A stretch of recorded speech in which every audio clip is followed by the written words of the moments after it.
Drum উন্নয়ন হয়েছে, আর ওই ড্রাম বাঁধার জন্য এই ড্রামের এই উন্নয়ন, সাথে সাথে যে উন্নয়নগুলো করেছে নওশাদ সিদ্দিকী সব একের পর এক ধরা পড়ছে।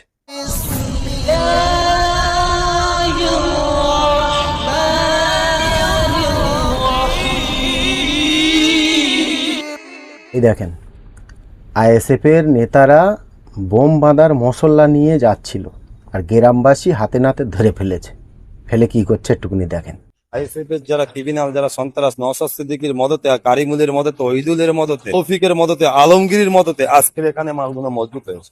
এই আইএসএফের যারা মাথা আছে ভাঙড় বিধানসভায়, আর এই কারিমুল থেকে, ওহিদুল থেকে, তৌফিক থেকে, আলমগীর থেকে, এরা যদি ভাঙড় থেকে অ্যারেস্ট হয় ভোটের আগে, তাহলে ভাঙড়ে শান্তি ভেবে ভোট হবে। আর কৃষ্ণগঞ্জে এই গাজীপাড়া 2 গ্রাম বোমের বা মশলা এবং একটা বস্তা লোড, এবং এই বোম বাঁধার জন্য যত রকম সরঞ্জাম প্রয়োজন এই ঘরটার মধ্যে ছিল।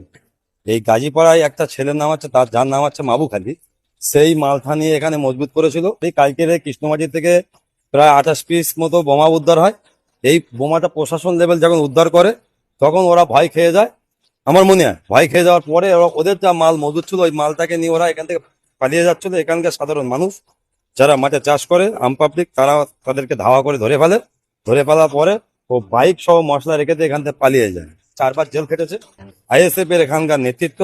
আমি আইএসএফ এর বিধায়ক নওশাদ সিদ্দিকীকে বলতে চাই যে কিছুক্ষণ পরে তো উনি টিভির পর্দায় বসে বলবেন যে কোনো তৃণমূল কংগ্রেসের লোকেদের মাল, কিন্তু আজকে বলবো প্রমাণ সহ তার বাইক আছে, এখানে বাইক সহ সে মাল রেখে দিয়ে চলে গেছে। যে মাল সহ ধরা পড়েছে তার ছবিও আমাদের কাছে আছে।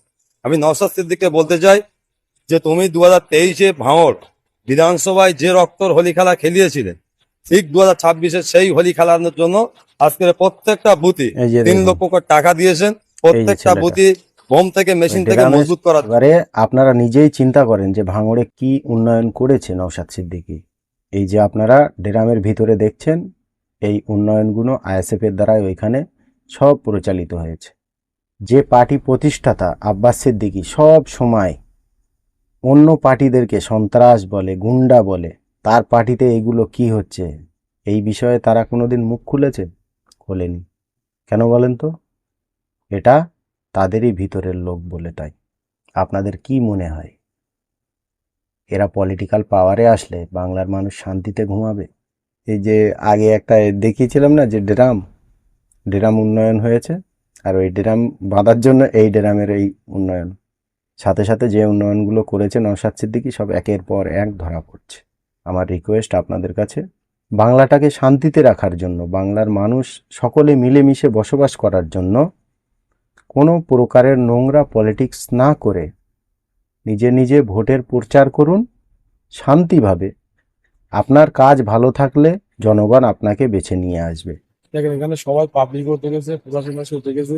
হ্যাঁ, এর আগেও অনেকবার অ্যারেস্ট হয়েছে। হ্যাঁ, এই ধরনের কাজের সঙ্গেও যুক্ত থাকে। আর আমাদের অঞ্চলে যে কটা আইএসএফের নেতৃত্ব আছে তারাই এই প্রশ্রয়গুলো ওকে দেয়, ওকে দিয়ে এই কাজগুলো করায়। কিন্তু এখন কি হচ্ছে, শত শত বোমা, ড্রামে ভরা বোমার মশলা, আর কাদের কাছে? সব আইএসএফের কর্মীদের কাছে।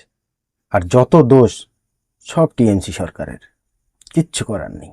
ভাইজান এরকম কাজ করতেই পারে না, আমার তো বিশ্বাস হয় না। তোমরা কি হয় বলো কোন কমেন্ট সেকশনে। This channel's content is strictly for educational purposes and does not endorse or promote any violent, harmful, or illegal activities.